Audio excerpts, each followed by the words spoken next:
I just stuck a bull. This bull has been sounding gnarly, nasty. On my right, there's two bulls fighting. I can see them going, their bodies moving back and forth between the trees. And then all of a sudden I hear this. There's another bull right there. Walking through his aspens. I shot him. You didn't hear that? No. We both just shot the same bull. You shot him first. He shot him first. Oh my gosh. What a heck of a pursuit, dude. All freaking day.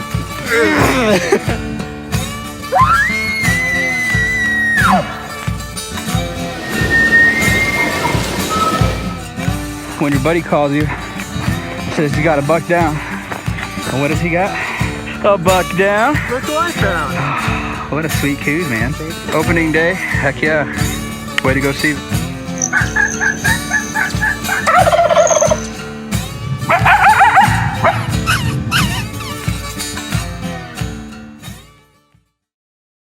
Arizona Archery Club is a premier partner with Bow Hunting AZ. When it comes to attention to detail and a fiery passion, Arizona Archery Club brings it all to the table. With all the latest bows and archery equipment, you can demo every single model in person, free of charge at their demo room. Walk through the process with an experienced bow tech and see which bow is right for you without the sales pressure. Their indoor archery range offers air-conditioned lanes with standard or 3D targets available. When you visit, be sure to mention you're a listener to the Bow Hunting AZ podcast. Let's all support local. Conquering your own dark mountain is no easy task. The backcountry requires grit and determination. Having quality supplements like Dark Mountain's Kodiak pre-workout, whey proteins, and nourishing recovery are all an essential part of your success in the journey to harvest from the land. Dark Mountain is a 2% for conservation company because they know that with a collective effort, we can cherish these resources for a long time to come. Use promo code BowhuntingAZ20 for 20% off your order. Afflictor broadheads are cutting to the core of broadhead technology. With both expandable hybrids and fixed broadheads, you have an arsenal available for any hunting need. Team Bow Hunting AZ has placed our trust in Afflictor as our exclusive broadheads to hunt with. Check out Afflictor's selection over at afflictorbroadheads.com. Having equipment you can count on is essential, especially in the raw elements. SpyPoint brings technology and dependability to the forefront of the hunting industry with their buck tracker detection technology. Trail cams are an essential way for hunters to understand and learn how our harvest behaves in their habitat. Visit spypoint.com today and see the difference for yourself. Too many of us feel at a loss when it comes to storing or displaying our bows. Rax has the answer. With many of the major bow brands available or even the option to have your own custom racks made. This is hands down the only way to show off your setup. I even prefer to have a mini racks for my Euro mounts. Made in the US out of carbon steel, racks and mini racks secure into your wall and offer padded hooks to give your bow the perfect spot where it's out of the way but easy to access. Check out racks and use promo code PASSION15 to get 15% off your order. Visit raxinc.com. That's RAXXINC.com today. Hey everyone, this is my 2020 Arizona OTC Archery Coues deer hunt. It's a blog post that I wrote over on the website, and I took a poll online if I should do an audio version, and there was an overwhelming yes. And so I've titled this Spot and Stalking the Grey Ghost. If you're interested in seeing the photos and everything from the blog post, make sure to jump on over to bowhuntingaz.com/blog. Also, if you want to check out on our YouTube channel, the short film Score the Hunt, that'll be the short film that I made for this hunt as well. After a long opening to my 2020 OTC archery season, I experienced many ups and downs over just a few weekends. Hunting often from Friday morning to Sunday at dark, I had been fortunate enough to squeeze off 2 shots in 2 separate instances on Coues bucks. We were getting action from both mule deer bucks and Coues bucks during our hunt, but I had my eyes set on a Coues. Jake wanted a mule deer. I like the terrain they inhabit and the overall challenge behind the spot and stalk of a Coues. It's no doubt an extremely difficult task and often revered among the archery community if you're lucky enough to harvest one. After being unsuccessful for those several weekends, I convinced my wife to let me hit the hills just one last time for the closing day of Arizona OTC archery season. At 1 p.m., I clocked out, hastily jumped in my Nissan Pathfinder and booked it up north. I grabbed a quick chicken salad sandwich at the local bagel shop and was on my way, feeling indifferent about how the season would close out for me. On one hand, I felt extremely proud that I had had 2 successful stalks onto some Coues bucks and I managed to pull off a shot, even if I did miss. The first time, my arrow clipped a small overhang of juniper leaves. The second time, I shot at 73 yards and my arrow landed directly between the front and back legs of the buck, barely a few inches below him. So after these 2 encounters, I felt slightly successful. However, I desired that completed harvest. Being a father of 3 and a husband, I never truly know what life will allow me to do when it comes to hunting. August may very well not be an option to continue my OTC archery hunt. Not to mention that in 2019, I hunted in the August heat, and let me tell you, never again. It's sweltering to say the least. Once I reached my destination, the first thing I did was pray. I've seen the power of prayer work so many times, no matter what the request is. Father, I know you're my provider, and Lord, I'm asking you to provide a buck for me today. Please allow me to tag out so I can be at home with my family and concentrate on them, Lord. These deer are your creation, and ultimately you decide whether I take one home today or not. I hopped out of my Pathfinder and pulled a quick Superman-style change that I decided to dub from scrubs to shrubs. I threw on my bino harness and immediately began scanning the hillsides where we had seen 3 Coues bucks grazing in the mornings on a very routine basis. At first, I honestly didn't think I would see anything at all. It's 2 p.m., so anything you're looking for is gonna be bedded. But lo and behold, there it was. A Coues deer with a buckish-looking body standing out in the open, plain as day, grazing on the hillside. I couldn't believe my eyes. I'm pretty sure my heart skipped several beats at that moment. I'm still not 100% sure this is the deer that I harvested, but I never ended up seeing any other deer that day. It was a little big in the body to be a doe. I couldn't identify the antlers right away either, but I knew the bucks were traveling in a trifecta together, so there had to be a good chance that they were all over there. After spotting this Coues, I made several mental notes on the lay of the land, strategizing my approach and where I'd go to get as close as possible. One method I've been utilizing more is that I will range the exact location of the deer in question, then I'll take that yardage and mark it with a distance line on my GPS maps from where I'm standing to where the deer should be standing. If the line I draw on my maps matches the yardage that I just ranged, then I know I'll be able to keep tabs on exactly where I need to go once I start my stalk. I began to make my stalk and dropped off the backside of the ridge I was on in order to conceal my approach from the deer. I made it over to the beginning of the ridge that the Coues was on and started my summit up the first knoll that created the saddle. This knoll was fairly flat on top and had sparse landscape, which made stalking much more difficult.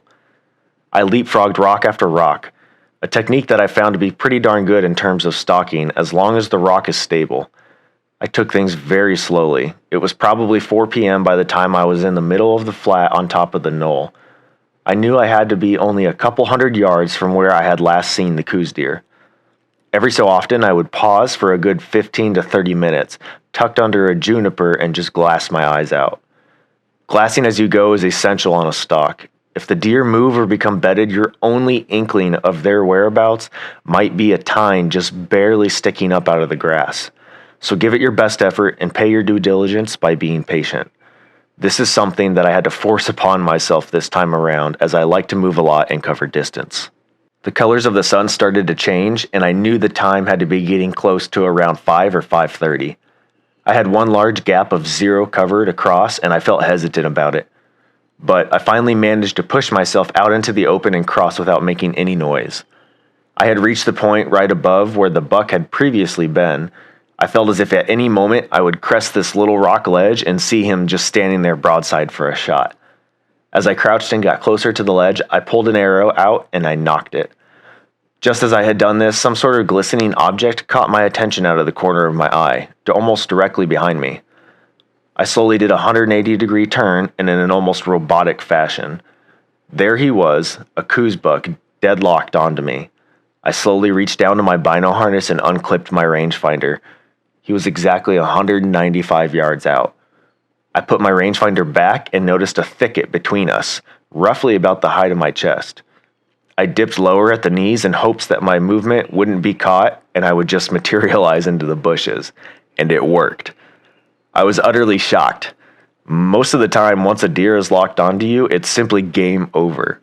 The Coues buck flickered his tail, turned his head in several different directions, and went back to grazing. Completely baffled that the deer had not bolted, I began to unclip my pack buckles as slowly and quietly as possible. Now, typically, I'll never leave my pack when I'm putting on a stalk. However, I knew I was already in close proximity. I took a fairly large gulp of water before leaving my pack behind. I knew without the extra weight, I could stalk significantly quieter. I got in a crouched position and began to inch forward. The buck had begun to drop down in elevation as the ridge I was on had a slight rolling hill. I watched as he ducked behind a tree and never emerged again, living up to his nickname, the Grey Ghost. As I pre-ranged a few trees at 82, I began to wonder if he doubled back or dropped faster than I thought. His speed was slow and his demeanor was completely relaxed. There's no way I had spooked him. I picked out a yellowish juniper that I had just last seen him at and began to make my way over. I stopped at a few points and waited as several thickets made for a very noticeable choke point that I thought maybe he would emerge through. He never did. I pushed up to the choke point and slowly rose, using the chest-high thicket as cover for my movement. Then my eyes picked him up. There he was, about 20 to 25 yards lower than I had expected, but I finally had eyes on him. I ranged the tree and somehow pulled 82 again. That didn't seem right. I knew he had dropped, but it wasn't that much. I needed a better view of him, so I decided to try and attempt a few side steps to free myself of the thicket that was obstructing my view. He was locked onto me at first as if he knew something was amiss. I froze for a moment and just waited until he relaxed and put his head down momentarily and then looked away towards the opposite ridge. I rose and had a completely clear view to range. Boom, 63 yards. I'll take that, I muttered to myself, a shot that I felt ethically I could fulfill. I drew back and made sure my bow was level. He stood dead still the entire time, as if caught in a gaze into the sunset across the ridge. I put my 60-yard pin just below his spine, but a little high, and pulled the trigger on my Spot Hogg Wise Guy release. I heard my bow go off, followed by an audible thwack. That sound is the most relieving sound to archers who have just pulled the trigger on their bow. It's an audible affirmation that you've connected, and once you've finally heard it, you'll know it from then on out. The buck snapped his hind legs up and bolted off into the trees. I never had enough time to try and grab a visual confirmation, so I just closed my eyes and let my ears take over. I heard hooves clacking on the rocks, followed by a large crash, followed by more scuffling and some sort of large final crash that was undoubtedly a tree, and then complete silence. Last day of OTC, I just shot a buck at 63. Pretty sure I heard it hit, that distinctive like thwack. Man, it was far back and I'm not too fond of that. He did run off and I could hear him running for a little bit and all of a sudden I heard crashing. So it's been probably 20 minutes or so. I'm at least gonna go look and see if there's blood. If there is, Jake will shoot up here and help me out. But the last buck I shot was on a Friday night too, and that was on opening day. So maybe we'll get an opening day Friday buck and a closing day Friday buck. Here we go. I immediately breathed a huge sigh of relief. I couldn't believe I had just shot a buck on a 4-hour hunt after work. Thank you, Jesus. Thank you, Lord, so much. Now I began feeling that overwhelming sensation to go and check and look for blood, but something told me to just hold back for a bit. So I pulled out my phone and immediately started marking my spot that I had just shot from. I sent a text to my hunting group chat and got an immediate response from Jake. Don't tease me like that. I had been sending texts throughout the afternoon as to what I was seeing. I let them know that I had heard crashing afterwards. I finally went over to the point of impact and found another huge relief, plenty of blood. I marked the blood trail and slowly moved along.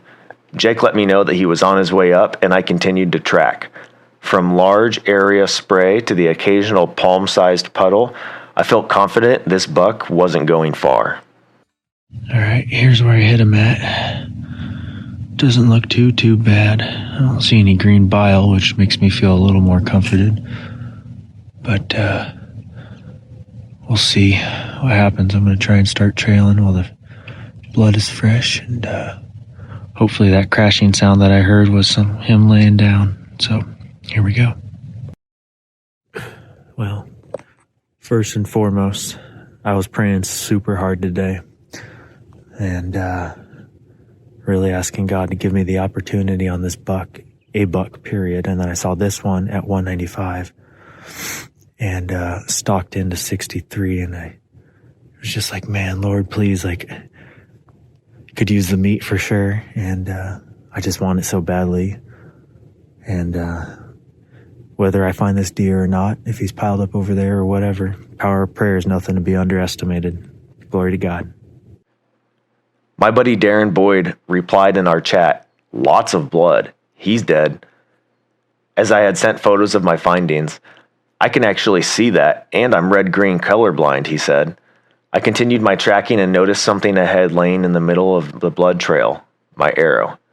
I had seen this before on my elk hunt, and it must have happened again. My arrow had done a quasi-full pass-through, but the fletching was just barely hung up on the way out, and the arrow finally dropped on the trail.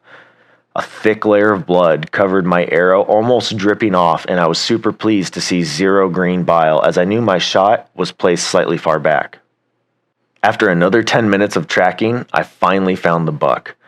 At one point, he had stopped and bedded under a juniper before continuing. A large, dark pool of blood and coagulation piled up and mixed into the dirt. This exact tactic happened during our 2019 archery elk hunt. Jake's bull had bedded and rubbed his injuries in the dirt in an effort to clot the bleeding. The same instance here. Now that the arrow had fallen out, I'm going to assume that he could lay down and tend to his wound. He must have pushed out past this point and continued up slightly up the hill. His blood trail was getting heavier. I knew that he couldn't be far off at all with this type of loss. By my experience, when you're tracking in the dark and using a headlamp or light, the first thing you'll catch is the gleam of the reflection of the eyes from the downed animal. Even once they've passed, this will still happen, and that's exactly what happened here. I felt that final moment of relief. Buck down. I snapped a few success pics and started sending them out to my wife and friends. My buddy Darren recognized the buck as the same one that he had come into contact with at 40 yards earlier in the season. Jake arrived at the spot, and we immediately began to work on skinning and quartering the buck. Well, what can I say? Leave it to this freaking guy to get it done on the last freaking day. Only a couple hours. He had to even work today. Sends me a text message saying, just shot a buck. I said, dude, don't even lie to me and don't even waste my time. And what did he do? Heck yeah, man. He got it done, man. It's a little one, but Congratulations, brother. 195 yards, spotted him, stalked him to 63, and popped him. So. Heck yeah. And of course, I wouldn't have any in the way. On my way here to go help him out. Thank you so much, man. Of course, man. Oh, all those long weekends finally paid off. Yeah, we knew they were here. I had set up my tripod and placed my phone on top of the flat plate, turning on the flashlight. This method makes for a great illumination of the workspace. Of course, I also cranked on my favorite country playlist at the same time. Total bliss for the next couple of hours as we chatted and worked together on making the most out of the harvest. It sounds cliche, but these are the times that you live for. High on endorphins and relishing with a brother on your success, there's no better feeling than bonding together over a downed animal and meat headed for the freezer. It will create a friendship that will most certainly last a lifetime. As we worked on the final stages of the buck, it dawned on me that my last deer that I harvested, August 23rd, 2019, was on a Friday evening on opening day. here I was now on closing day on a Friday with another buck. Amazing to wrap up this way, and in both situations, Jake was there, willing to trek up and help pack out. I couldn't be more grateful for this harvest and the experience of my first spot and stalk coues. It's something I'll never forget, and I look forward to utilizing that knowledge and growing on it as well as passing it on to others. In conclusion, don't let someone discount your efforts, ever. I had a few people tisk me for shooting a younger buck, and in my opinion, that's absolutely not right. How many hunters are formed by young kids shooting their first deer as a spike or fork in the woods with grandpa? Many. Not everyone kills giants right off the bat. Our Arizona regs are set at any antlered deer. Therefore, if you are bare antlers broken out of the skin, the buck is legal. Now let's also add that Coues deer, in my opinion, are by far the hardest to spot and stalk. They are always switched on and extremely flighty. This animal is just on extra high alert all the time. Once they see or hear something that they don't like, that's it. So the fact that I successfully stalked and harvested one, to me personally, is a huge milestone. It shows that I'm learning and that I'm implementing the knowledge I'm absorbing, and some of the techniques I have come up with on my own are a success or a failure. And I can utilize that again or ditch it in the future. Remember, at the end of the day, this is your tag to fill. The wildlife biologists have given us their blessing to take what we see fit beyond a certain level of maturity, and that's ours to decide. I'll say this also, that if those rules ever change, I will happily abide by the newly set age limit guidelines with no complaints or kickback from me. But this is the bar that was set, and I chose to fill my tag that day because I wanted me, and I have zero regrets about that. Thank you so much, guys, for following along. I really appreciate you listening. Don't forget to subscribe, smash those 5 stars, leave a little review for us. It'll really help us out. You can follow us also on Instagram, Facebook, YouTube, at bowhuntingaz, and we'll see you in the next episode.